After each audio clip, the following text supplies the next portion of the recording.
vi ikke har så mange hunde her på hundetræningscenteret, jamen, så kan det godt være en fordel, at vi har hunde, der både kan finde sprængstof og være patruljehunde samtidig. Og når hunden så kan kapere det, så er det jo en god måde at have det på.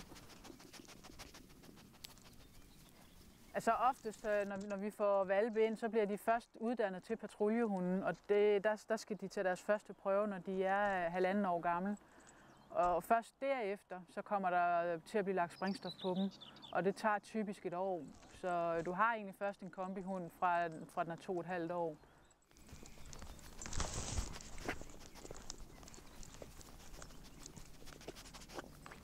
Det er jo altid dejligt at komme ud og blive vel modtaget, når man kommer på arbejde hver dag.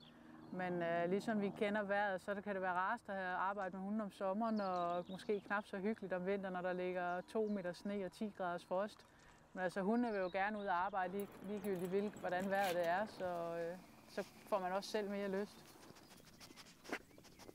Det er dejligt at få en ny hund at arbejde med, men jeg synes også, det er rart at give den videre til en ny fører, fordi jeg har ikke de samme muligheder for at give hunden det sociale liv, fordi de kommer til at stå herude på hundetræningscenteret. Så derfor så synes jeg, det er rart, at de kan komme til en ny hundefører og få det sociale og det rare sammen med ham eller hende. Vi bilder os jo selv ind, og vores hunde kan se, når vi tager den grønne uniform på, så er vi på arbejde.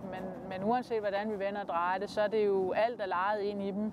Så de synes jo bare, at det er skægt og fis og ballade at komme ud og lave noget. Og det er jo kun rart, at det er sådan, at de gider arbejde for os.